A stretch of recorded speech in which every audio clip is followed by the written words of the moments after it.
Alrighty, ladies and gentlemen, boys and girls, we are back for another episode 25 today of the Unfunded Podcast. We are so happy to have you all listening to us once again for another week. As always, I'm Lachlan Jones, professional triathlete. I'm Hayden Wilde, triathlete. Yep, there we are. And we are the Unfunded Podcast. That's us.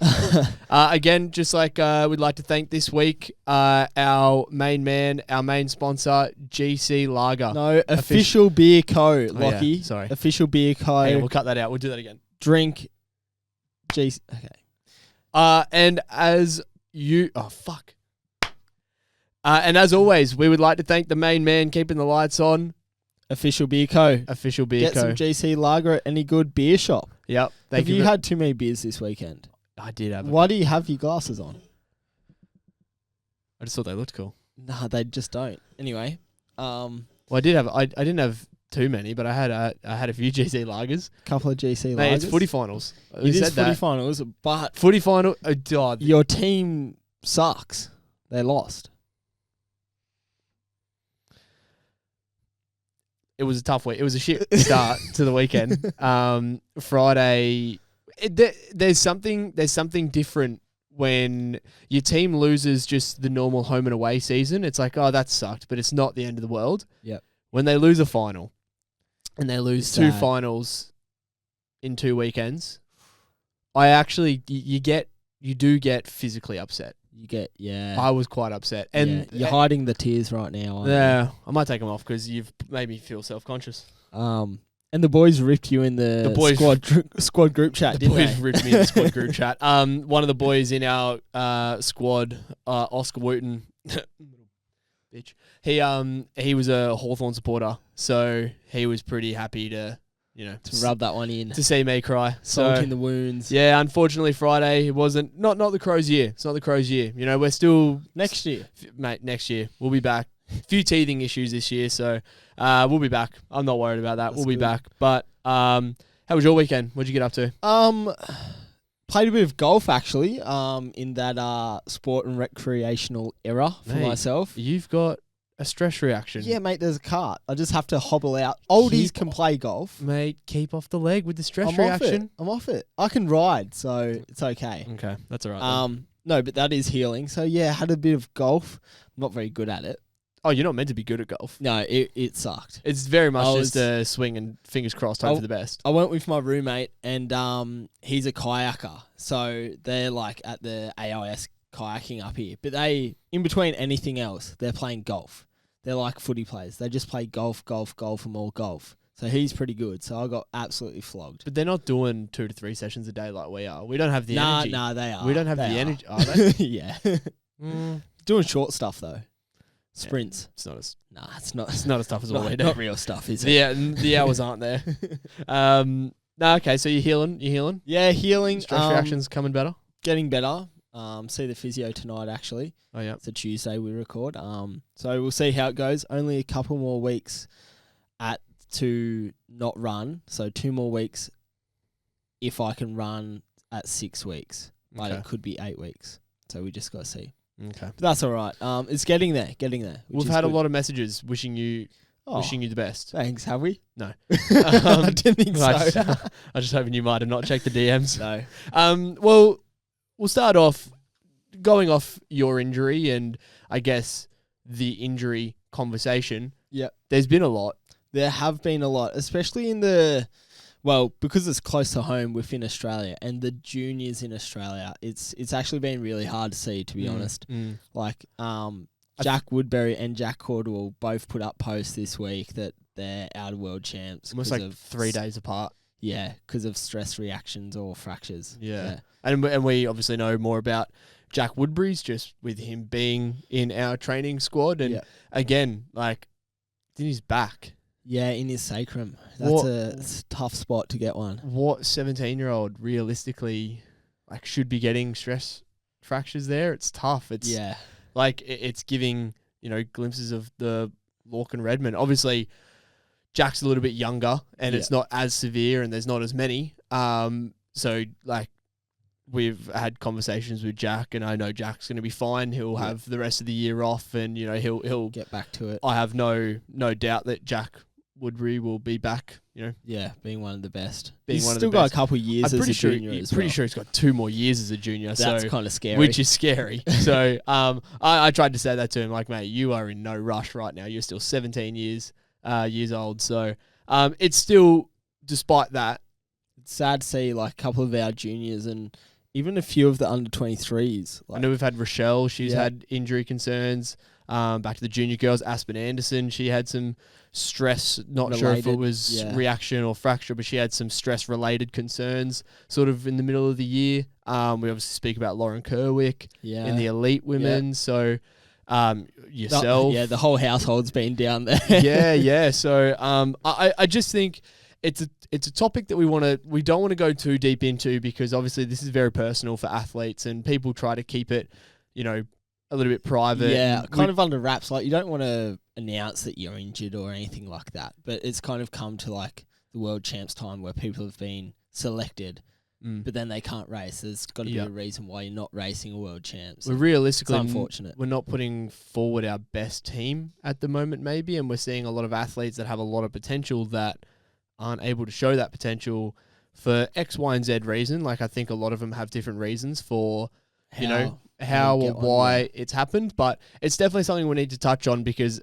as one of the best countries in the world at this sport, it's something we need to figure out. What's I haven't going really on. seen. I mean, we don't really track too much. I don't any other nations juniors, to be honest, besides Australia. I mean, I think I know a few, and I don't know any other country that has the amount that we have. Yeah, I feel as if over this short period of this year, I reckon I can count around 10 people who have had some kind of stress-related injury. Maybe we can get someone a bit more of an expert on this kind of topic, like, let's say, Brad Beer, who really knows his kind of stuff on it. But just like, obviously, studying nutrition, dietetics, it's kind of 2 ways you get it. It's under fueling, one, obviously, red S, and then you also have the intensity factor. But then, like, we'll probably go into more of the intensity factor now, and it's like, if you look at the Australian juniors or the Australian season, it's set up to race in summer. Yeah. We're racing from February until now. Yeah. Like, it's a bit ridiculous for a young body. Like, we said this earlier this year.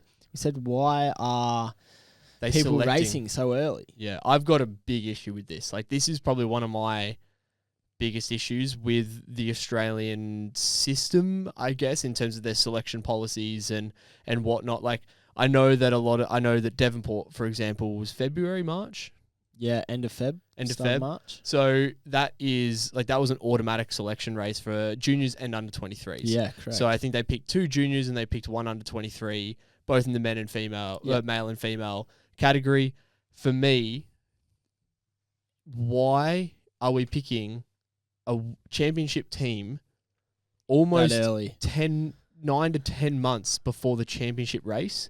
For me, that is, you can only peak so much in a year. You can only be on so much in a year. And again, with these juniors and under 23s, they're young. They're young athletes. They don't necessarily your body's still growing as well. Your body's still growing, still developing. You don't necessarily have that maturity to understand when to pull yourself back. So when you're trying to peak for a championship selection race like Devonport at the end of February, you want to be at your best, because you need to beat the best guys in the country. And there's a lot of really good guys in the country at the moment. Like we've said, Australia's on the rise.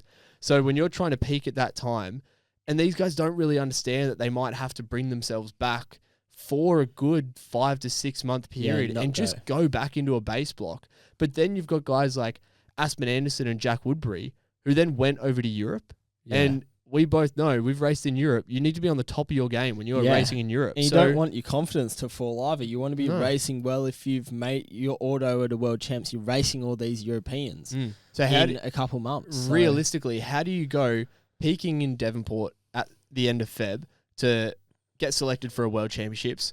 A couple months later, go over to Europe, try be as fit and fast as possible over a 2 to 3 month period over in Europe, racing the best athletes in the world at your age, and then come home and again, let's try peak a third time to then end of October will be fit and firing for a world champs. Yeah, it's crazy. Feb to October. It doesn't work. No. You cannot physically do that. Elite athletes at the top of their game can't do that, let alone 17, 18-year-old kids. So, like, again, I don't think Oztri listen to this at all or really give a shit on our opinion, but that needs to change. In my opinion, that is a system set to fail.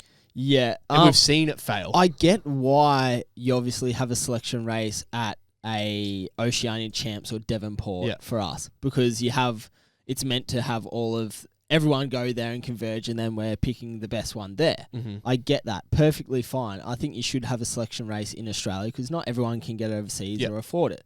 So that's fair enough. We know that that's the race. And it doesn't have to be in Europe. No. I'm not saying it should be in Europe. But maybe if we're having a World Champs in October, especially a World Champs in Australia in October, why aren't we racing a selection race? Let's give people a couple of months to figure out, that they're selected. Let's have it in, July, August. Yeah. Why isn't it then? Instead of you can still race a couple of Asian Cups at the start of the year if you want. You can go to Europe and still do that. But then you can come back here in July, August. There was nothing really in Europe in August, was there? I came back. July. I came back in July. I came back in July for the first time in 3 years. Yeah, I've been back that early. So and the climate's here to do it. Like, we've done races up in. Let's not act like we can't Port do Douglas. We can't do one in winter. Yeah, it's almost better conditions to be racing in winter. Yeah. As a junior, if you're good enough to go to Europe as a junior, by all means, go for it. I went in my last year of juniors and I raced a couple junior European, but that was also because World Champs was in Europe. But you wouldn't have gone until a couple months before World Champs. I think we went 2 months before. Okay, well there you are. Like a bit of training, a couple races. It was essentially a 4-week training block, a race, 3-week training block, World Champs, and then we did a couple races at the end. Coming back home. Yeah. If World Champs is in Australia, probably wouldn't have gone. No. I probably wouldn't have gone because there are a big selection of races, like you said, in Asia. There's the training environment in Australia is phenomenal, especially in the winter. It's actually, now that I say that, depends where you are. Yep. But it's not like you're not training in unless you're really realistically in Canberra. Yeah, mate, that's probably the only spot you are. But I just think something has to be assessed here. Something has to be looked at, and we need to really review this process because it's clearly not working. Yeah. Like we said, we've selected a freakishly good team. Jack Caldwell, Zahn Spies, Jack Woodbury, and then you look at the girls. Aspen, Claire, and oh my goodness, I know her name. Addie, yeah, Hosley. Addie. She's real young. And she went and won Tizzy at 16 years old. So those 6 juniors, and we got Oscar Wooten and a couple of the others that are on the reserves. Also very good athletes. Moxon, probably would have got picked. Yeah. So we've just wasted a very, very good opportunity for our junior athletes to be exposed at a world level on home soil. Yeah. And we've shit the bed a little bit, I think. And I don't think it's any fault of these athletes' own. You're 16, 17, 18. You're following blasé. orders. Yeah. You're following orders. I mean, I don't know. There might have been a couple athletes doing some silly training. Like, again, I think testosterone and all that ego takes a play. when you're 17. Yeah, but ego takes a play. That's anyone, isn't it? Exactly. It should be up to the coach and it should be up to the federation to monitor what you're doing and say, hey, look, I understand you're excited. That's really good. But let's just tone it back a bit. Yeah, let's save Hold it. in. Yeah, because we don't want to be getting to a position where this is where we are. Like the current position we're in. It's a terrible spot to be. Yeah. Even some of our under 23 athletes. We saw Braden Mercer was flying at the start of the year. We had him on the pod because he got second in a World Cup. Yeah. And he's struggled a little bit since then. There might be other reasons outside of that, but results wise, he's struggled a little bit. So it's like, are we peaking in the wrong times so that you get to a World Championships and you're not able to perform the best of your ability?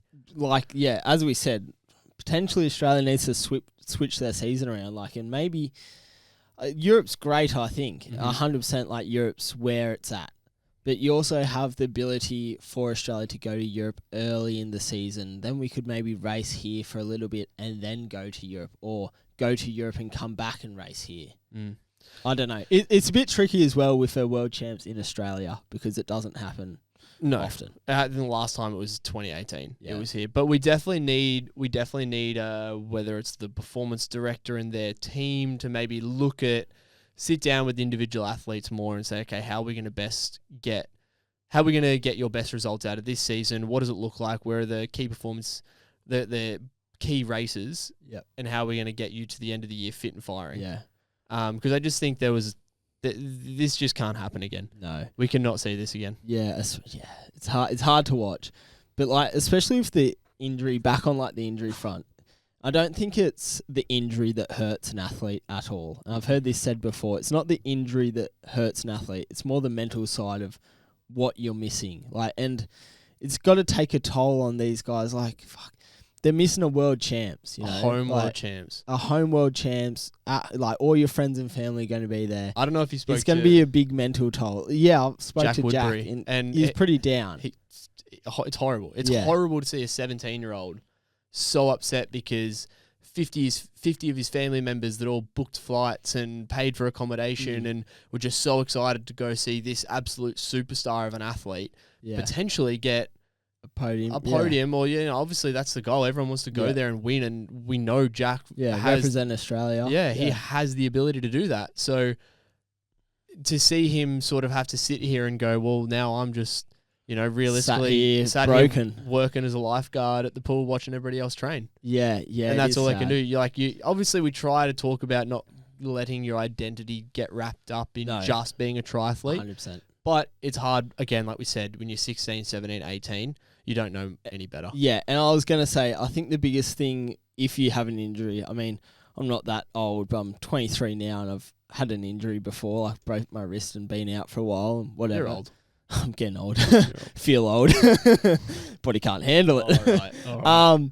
But I think the biggest thing is filling in that time where you're not training. Like, you have to have something else that you can do. Think about something else. But then, besides of filling in your time, surround yourself with your mates. Just don't isolate yourself. Like, I've seen people this year, like, just isolate themselves, then they get down and down and down. It's just not good. Like, you got to surround yourself with your mates and, like, still, even if people are training, like, just hit them up for a coffee after or whatever. Like, there's always a bit of time. You'll always find a bit of time. 100%. And I think, like, then you can also reassess. Like, you go, okay, well, I'm injured now. Switch your frame of mind to being one where it's more like, okay, I'm injured.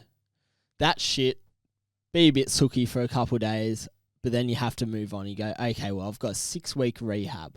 What can I do in these 6 weeks to then never get this injury again? Yeah. How did I get injured? Yeah, I've go, well, I took it a bit too far doing X, Y, Z. Maybe my nutrition isn't good, or, little things. Like, you can do heaps of different things. Like, I've gone, why I think I got injured. Well, I jumped up to running 3 intensity sessions a week. I mean, I could have told you that was a bit silly. Exactly right. You don't think it yourself. Yeah. But I sat down with my physio, Brad, and he goes, what have you done over the last 2 months? I go, well, 3 intensity run sessions, like, since however long ago. He goes, get up your Strava graph. He goes, it's not very high mileage, but 3 intensity runs. Say that out loud. 3 intensity run sessions for 8 weeks. Sounds stupid. Yeah. Till someone else puts it in that way, you go, yeah, okay, maybe it is, but you're obviously thinking, I need to get better, I'm just getting quicker, I'm getting quicker. Yeah, exactly. I'm fit as. Like, how good's this? But yeah, take your time to assess, see what else, the little things that you can do, even if it's not just like, in my case, that intensity thing, even just like little bits of extra gym work, or like how can you increase your nutrition, or little things for bone health. Like, we saw a great post, if you haven't seen it, by Lleyton, and he's suffered through injuries a lot of the time. He actually just came 3rd at Sunny Coast, but he put up a great post, and it was like all these little tips that you don't really think about for injuries. So I think it's a time where you can actually just, obviously you have to be sooky and it's disappointing, but you have to just put that to the side for a little bit. You got to feel that, but put it to the side and then go, okay, what can I do to get better? I think that's ultimately the hardest part of an injury, but it's the got best part. Again, like we said, it's got to be. It's got to happen for you to realize that you've made a mistake, exactly, or something. Yep. You know, you got to alter something. Yeah, you're a bit blasé if you haven't gone. Shit, what did I do to actually get this? Yeah. Alrighty. Anyway. That's sad. Hopefully it changes. Like we said, there's condolences a few things to those boys, and but hopefully they're on the up. Moving on back to a topic that we spoke about last week, which I think we both got a little bit heated on, like because I did especially because for me I just can't stand it, and I can't stand how almost like okay. I think we had a valid opinion on it. I think we had a very valid opinion. I don't change my opinion at all on it. No. Hayden Wilde's and Sam Long, he was also involved, but I think a lot of the blame or a lot of it was targeted towards Hayden because of what he said on the hot mic. And for me that was the big part where he just wasn't. Yeah, it was caught. It wasn't apologetic one bit. Didn't really care. Sounded sneaky. Sounded sus, and I thought it was pretty shit. Yeah. I'm even going to say I had a little, obviously had a few conversations with a few people, and I actually spoke to somebody who raced in the World Series race with him that day. And I think I told you this story. No. Apparently this athlete I was talking to was running right up hard against the cones on the inside, and he heard somebody come up on the inside of him on the track. Like we said, it was French Riviera. It was around a grass field. Somebody came up on him on the inside, you know, only just missed the cone, and it's only a small infringement, but Hayden Wilde cut the course. Again, he cut it by an infringement. It was a tiny thing, but again, that's where I'm just talking. Rules are rules. You got to go around the cones. Keep the cones to your right. Yeah. If it's on your left, for me, I got disqualified in a race. Yeah, I mean, you've also seen it on the bike in a couple of Ironman races. Yeah, like they cut the center line, and it's again people go and like, oh, it's so stupid. It's such a small marginal. It is a small rule, but it is. But again, it's a rule, and we spoke about this a lot. I don't care how small it is. A rule is a rule. Yeah. We spoke about Kenji Nina the other week with Aaron Royal. Yeah, he just dipped on the. There's a can there, and you're just dipping on the inside of it. It's the smallest of margins. Yeah, but you didn't go around the point you're meant to go around. It's like you and Tizzy. Me and Tizzy. You can't argue it. You're no, like, well, I went from being half a length behind someone to half a length in front of someone. Realistically, it made no difference in the end. Yeah, I would have got the exact same position, but I got disqualified. Fair enough. And I sat there and I copped it on the chin because I did what they said. I cut the course and I broke the rules. The rules are the rules. So, he put out an apology. He put out an apology statement on Instagram. I don't know how you feel about it. I think, well, he had to do it, to be honest. He sent a massive email and apology and whatever. Yeah, I'll quickly read like a bit of his apology. So he said, since the start of the year, I've been racing in the approved ASICS prototype shoes, which is what we said, including during my win at T100 London. To be clear, those prototypes were fully approved and listed with the World Athletics as they are fully compliant with all technical regularity requirements. He's obviously got his manager to write this because I don't know if you've ever seen his posts. His grammar is fucking terrible. So he's obviously not written this himself. Not Shakespeare. So. And then he goes on to say, at the weekend, however, I raced in the new Metaspeed Rays, believing it was the same prototype I'd been using all season. It was an honest mistake, and I only realised after the race. While my partners at ASICS emailed me in due time with instructions around the use of the Metaspeed Rays and other shoes and prototypes, I misunderstood the message and didn't realize it applied to the shoes I raced in. This is my mistake. As a professional athlete, it's my responsibility to make sure my equipment is fully approved, and I take full accountability for not double checking. Both the Metaspeed Raids and my prototypes have the exact same technical specifications and meet the World Athletic technical requirements. Yeah, I mean, he's taking responsibility. No, I don't give a shit. It's still... But then he's also like backhanding going, well, they're exactly the same. Where I'm like, and again, like we said last week, it's not the same as doping. I completely understand it's the same as doping, but if you look at sort of what we've been taught when we were young, you're always responsible for what goes in your body. You can't blame anybody else. You can't blame any advice you've ever been given. Whatever goes into your body, it's your responsibility Yeah. at the end of the day. And if it crosses the line of what's legal and what's not, you get a punishment for it. Yeah. Doesn't matter if I didn't realize that, you know, maybe that supplement was tainted or it wasn't HASTA approved and there was some cross contamination. It's the unfortunate way. It might have been an accident. I accidentally, like Emma Jeffcoat at the start of the year, she was taking a medication that she didn't. It was for acne. She didn't realize it was a performance enhancer. Well, or listed as a masker. It's the same. For me, that's the same type of, you know, I just didn't realize. I didn't double check. It's my fault. Yeah. And I've had people call me up since we've done the episode and say, "Oh, I've run in the Meta Speed Rays. They are fucking fast." And we saw how close. I'll have to get a pair. Maybe Asics. if they're that quick, maybe we'll have to. But yeah, I don't know. I do think he should. And he emailed T100 and said he did ask to get DQ'd. I think you probably had to do that. Yeah. I think you look a bit shit if you don't. Yeah.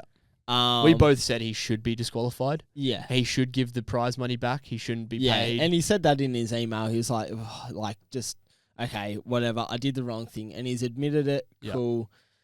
Move the punishment. On. But if you watch his race, I think he really suffered on the weekend at Karlovy Vary due to all of the stress and the backlash from the week before. 100%. I think that's what impacted his race because you saw him coming out of that swim. And he looked defeated. Like, he didn't swim well, but... Obviously, we'll go into it a bit later. But, I think it another not great result. But again, maybe he'll listen to the pod. Just hear us rinse him. I think he had more than us to worry about. Don't worry. But, yeah, again, like we said, hopefully action is taken because... In my opinion, and like, you know, we both stand the same here as professional athletes racing in the same sport. And again, having raced Hayden before, that stuff just can't fly. I don't care if it's anybody else. If it's Tom, Dick, or Harry. Yeah, I don't care who it is. Like we said, it could be Matty Hauser. Like, it could be another Australian that we're friends with. I feel as if we are. We have to call that out, don't we? Yeah, exactly. We have a platform. We have to talk about it. It's not on. It's not targeted, but it's not on. We don't appreciate it, and we'd rather that shit just stamped out of our sport. Yeah. Cool. Moving on. Big races. Huge races this weekend. Fuck, it was a good weekend. Ironman World Champs. I was probably more invested in this than any of the other races. See, same. And that's weird for me. But it was electric. So it was. I watched. So good. My internet's like been shit all week now because you used I've it all streamed up. it. 7.5 hours. 8 hours of this thing. So good. Just the tactics from start to finish with those gun swimmers, the boys on the bike making moves, the 5 off the front in the run, the Nick Thompson, just that beautiful Western Australian human that just put Australia on the map. Like, so good. It was great. Even, like, the swim had some kind of drama about it with Sam Laidlow, like, cramping. stopping, cramping. It was then you had Jamie Riddle just doing a bit of backstroke. Yeah, he was relaxed. Aura points there. Wow.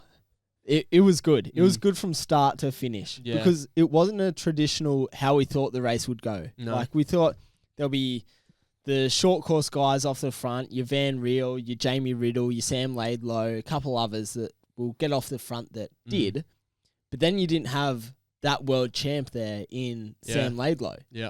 He was cramping in his back. He came out 2 minutes behind the Norwegians. Yeah. And then he bridges up.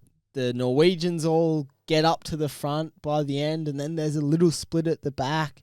Then they all come into transition. Oh, it was great. What I thought... It was exciting the whole way through. It was one of those ones again where... Because obviously within that 8 hours on the Sunday, unfortunately, I couldn't dedicate the whole 8 hours to sitting in front of... I had a few things. I had to go do my run. We had a phone call. I had selfishly, I had a meeting at 3 p.m. on a Sunday, which is just, awful. But I had that. Anyway, I realized throughout that whole thing, it is so long. Oh, yeah. Like, so long. I'm watching it, and I'm like, I'll check in a couple hours later, and I'm like, they're still on the bike. Yeah. And then it's like, all of a sudden, I'm like making dinner, and it's like, they're still on the bike. Yeah. And it's like 4 hours have gone, but still on the bike. My roommate was like, they still going? I'm like, yeah, it's about, 7 o'clock at night now. Yeah. And he goes, what time did you start watching? I said, 3 o'clock. It is He's like, so they're still going. long. Like, I've made dinner, everything. yeah, I like look at all the things that I did while they were on the bike. Yeah. And I'm like, I had meetings, I made dinner, I went for my run, like I did all this while like, checking in every now and then. Yeah. It's so disgustingly long.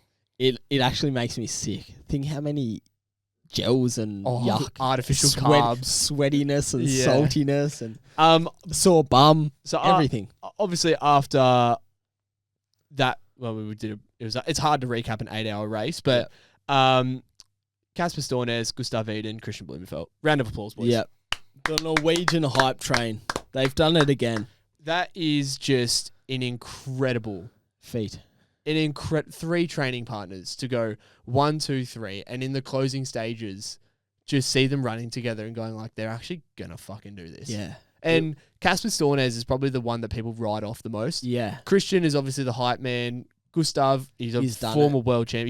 They've both won it before. So like, in Christian being an Olympic champ, Gustav's, he was the more successful one straight away. Yeah, over the long course. Over the middle to long course. So everyone just gives them all the respect in the world. And Casper's kind of like that. Oh, yeah, you're the third best.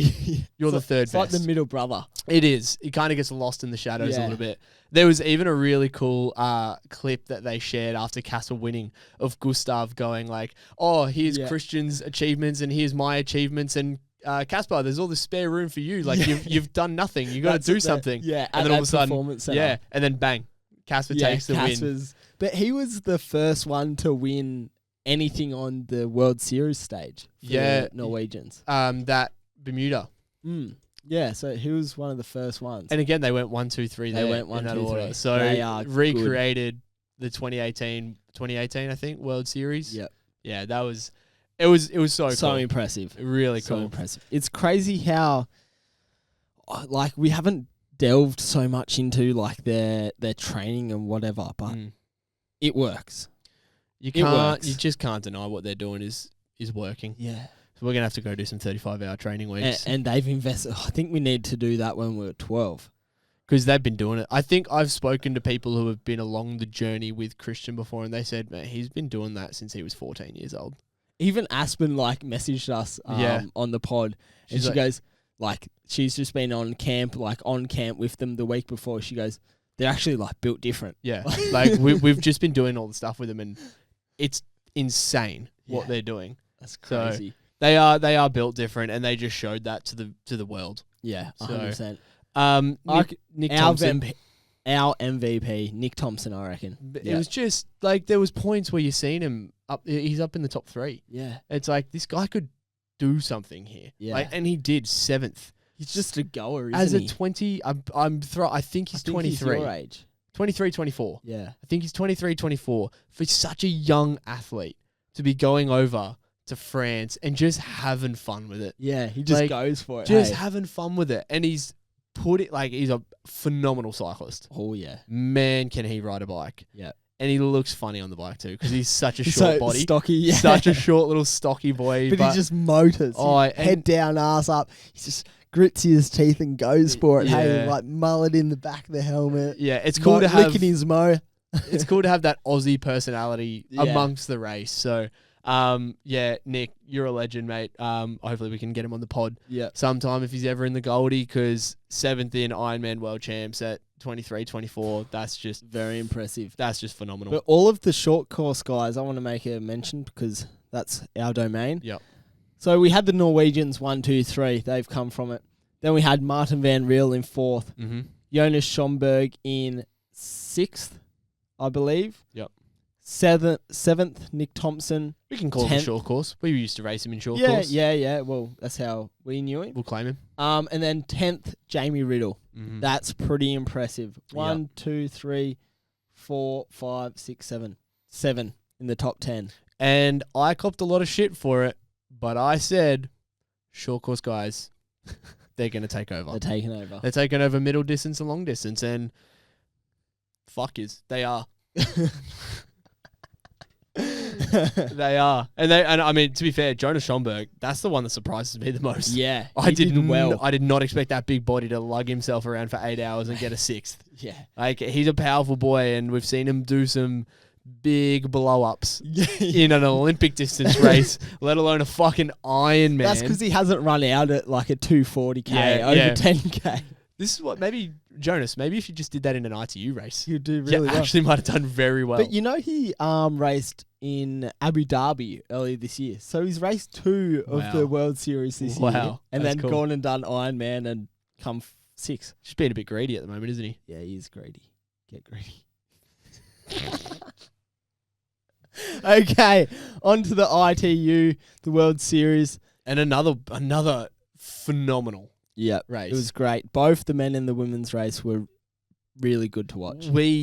Neither of us are in tri-suits this week, as you can see, because neither of us got a single prediction. That should probably mean we're both in the suits. Yeah, probably, but we've come straight from swimming. That's not. Stick of chlorine. It's just a bit. Nah, it's not fun. Nah. So, the men, Henry Graf, debut win, and he did it in style. Yeah. He did that in style. And then we have Miguel Hidalgo. He's been on form all year. He goes to 2nd in the series now.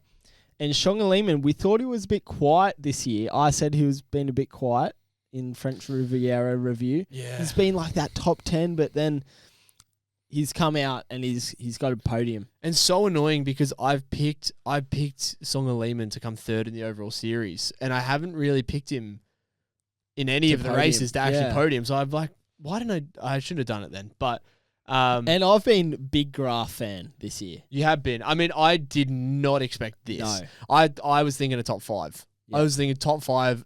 You look at the course profile, you look at him as an athlete, his strengths and weaknesses. Yep. This is a Henry Graf course. Yeah. If there's a course where Henry Graf's going to do something, it's this one. Yeah. It rewards the strong athletes. But to win. To win it. And he went off the front on the bike. There was 3 boys off the front. Yeah. So Mark DeVay, obviously a phenomenal swimmer, came out first. And Mark DeVay, Henry Graf, and I know his name. It's like I know who he is. He's Austrian. Kai Kidal.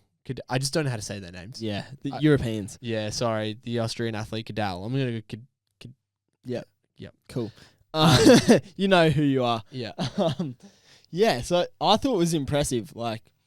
And not only that, he went off the bike and then had the 3rd fastest run time of the day. Yeah, they only had 40 seconds off the bike. So I mean, Hidalgo, I think it was pretty close in the end. I think it was only 8 to 10 seconds. Yeah.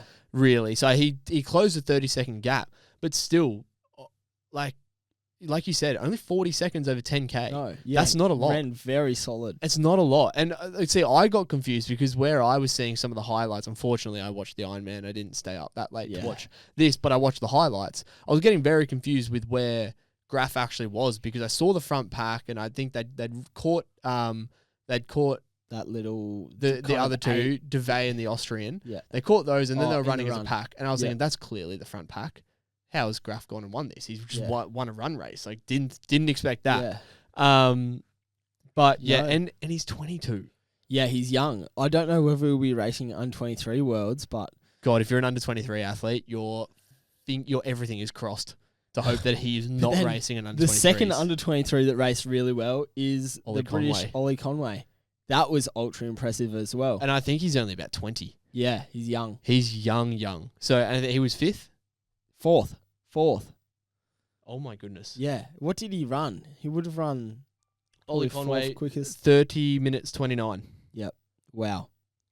That's impressive. So I reckon we always do an athlete of the week, but there was a lot of racing this weekend. So we can't quite pick him, but I think we'll pick him for our short course athlete. Short course athlete of the week is Ollie Conway. Yeah.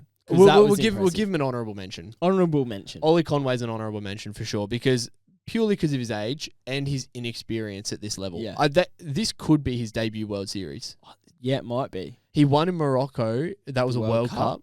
This could be his debut World Series. Yeah, wow. And if he's gone and got a 4th, it's impressive. Big things for this young man. And then in the women's, what actually surprised me was Beth Potter's swim. She swam really well. She's a good swimmer. Yeah, but I thought that she just wasn't as good as what she was in that break of 4. Nah, she's a good swimmer. I'm upset that I didn't back my girl Lisa Tersch. Yeah. I picked her to do something this year in the series, and I didn't pick her in this one for some reason. No, we both didn't. Nah, Taylor Spivey though. I think we Yeah. called that. She's Yeah, we just did. a strong athlete. And we said that, you said that her T100 background this year, well, it paid dividends, didn't it? And well, you get to the run leg, and if you're a strong cyclist and you can roll around on a course like that and only have to do it at, 70% while the other girls are doing 90, when it gets to the run, you're going to be fresh. You're going to be fresher. You're going to be able to run quicker. So, and I think she just exposed how strong she exposed the other girls with how strong she is on that bike. Again, that was actually really exciting racing. Like, it broke away in the swim quite quickly. And then there was a lot of kind of chopping and changing within the packs on the bike. And then you had these few off the front run for the win. Yeah. They didn't like Lisa Tersch, though. Did you see them on the bike? No, I didn't. They were the live stream was tough to watch. The live stream wasn't. I was just seeing a lot of bad camera angles and a lot of real wet. pixelated? Yeah. Like from my angle anyway, I struggled to watch it. They were like going at her because she wasn't pulling on the front. And apparently she's like, the commentators were saying she's done that all year, and I think it's built up. To her. Yeah. See, I mean, pent up. Especially when you look at the quality of girls that are in that field. When you've got a Beth Potter and you've got a Taylor Spivey, like those girls are known for hitting a bike pretty strong.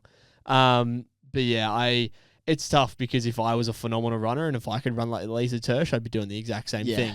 But my strength is the swim bike, and I'm abusing any person that's not pulling turns. But I also understand why you would do that. Yeah. So, you'll play to your strengths, but Lisa Tersch, pull your finger out and pull a turn. Sad for Emma Jeffcoat, unfortunately, our only Aussie female, who was competing, got a flat tire in her DNF. And didn't look like she was having a great day though. She looked, I think she was back on the swim. Yeah, second or third out of the water, which is surprising for her because we know the pedigree of Emma Jeffcoat. Yeah, on the I swim think bike. she's flown to Europe like 3 times this year. Might be a bit tired. Yeah. Again, like we said, like we spoke about, it's a long season. She started racing in February. It's September now. It's a long time. Yeah, and probably 2 of the boys that didn't go too great who we thought, would have gone better. Hayden, I think that stress got to him over the shoe scandal. Good. Not sad about that. I mean, yeah, I feel as if the stress of that would have really got to him, and it shows in performance when all of those guys are at their top level. And then Hauser, a couple of cramps on the run, said, I think. I kind of predicted Hauser to drop the ball in this one, and again, not because it's a long season. I very much like Hauser. I've picked him to win the World Champs. Yeah. And I think not that he needed reminding, but I think Hauser needed to just drop one to realise, all right, how bad do I want this? You said that, and then he did also just say it in a interview the other day. Yeah. He was just like, I'm hungry now. Hauser and I kind of like, we're telepathically. Yeah. I know what's going on in his, I know that body. I know that body. I know that man. I know that body. But yeah, I'm not worried about Hauser. Come Wollongong, like we said the other week, he's got the maximum amount of points. And he just has to make it work in Wollongong. Probably been saved by Henry Graf. Yeah, 100%. Big move there where he's probably gone, I couldn't do it, but thank fuck for Henry Graf because he's just stopped Hidalgo from being able to get the maximum points now. And he's second now. So the best Hidalgo can do is win in way high. Not sure if he's doing it, but win in way high. And he'll have ding dong battle between those two. It'll be 2 golds and a silver. So the next best you can get. Yeah. But like we said, Wollongong can change. Double points. Well, grand final, it can change. I think Hayden Wilde's definitely out of the. I looked and I think he's about 13th, 14th. Yeah. So he's probably out of that. There's no Alex Yee. No Alex Yee. Songa Lehman's sitting in 5th though. He could sneak up to he could sneak up to a podium. And I've got him for 3rd. Henry Graf though, the silent killer, sitting in 4th. Yeah, he's been good all year. Hey, ever since that relay. 70.3 Sunshine Coast. We didn't cover it last week. Just too much going on. Yeah, there was a lot going on, but then we were like, shit, we exited the podcast studio and we're like 70.3 in our backyard. And a couple of our mates are racing. Yeah, so yeah, it's pretty bad. Sorry, boys. Sorry, guys. But when you're trying to be around the world of triathlon, sometimes it's a big world. Yeah, 70.3 Sunshine Coast doesn't get mentioned for a preview. But it was we'll just quickly go through this one. Yeah. Jake Birtwistle, Josh Ferris, Johan Collin. Yep. 3 short course boys, background in the short course. 2 young boys too. Yep. Josh and Johan. I mean, Johan's not that young. He's an old boy. Yeah, he's getting old now. Young in the sport. Young at heart. Yeah, young at heart. Immature. Yeah, he's immature.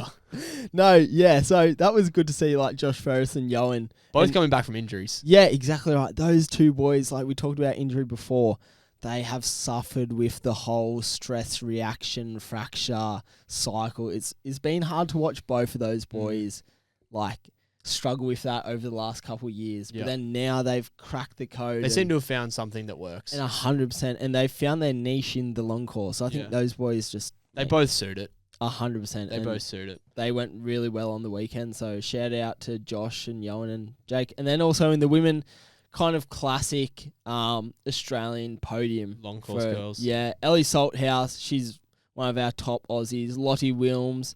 She's living here. Lives in the sunny coast. The Dutchie, and then Penny Slater. So that's a pretty stock standard Aussie female podium. But yeah, good racing within Australia and around the world at the moment. And we'll move on quickly to our official beer athlete of the week. Yep. Proudly sponsored by Official Beer, GC Lager. Get your hands on them.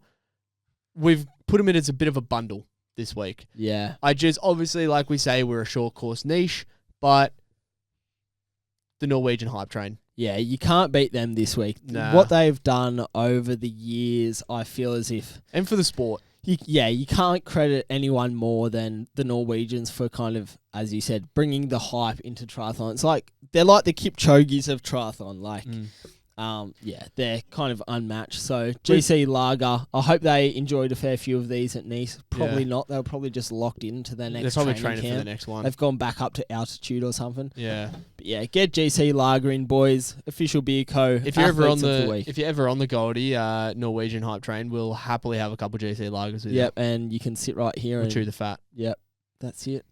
Awesome. Alrighty, that is all for us this episode. Thank you very much for listening. As always, like I think I say this every week, but we just love coming in here for an hour and just chewing your ears off. As always, if you have anything that you would like us to talk about specifically, we get a few DMs every now and then of people sort of saying, I've got, this question, or, talking about a majority of the younger athletes. I think a lot of the younger athletes like to maybe hear a bit of whatever's going on, bit of goss. Yeah, sometimes goss, sometimes info. Whatever you want to hear, just let us know. Nice. You can hit us up in our DMs, the Unfunded Pod, or you can send us an email at theunfundedpod@gmail.com. Cool. Thanks for listening. Thank you very much. Enjoy your weekend. Week. Happy Friday, everybody. Yes, it's Friday. Well, it's not yet. It's still Tuesday, but Friday for everybody else. Oh.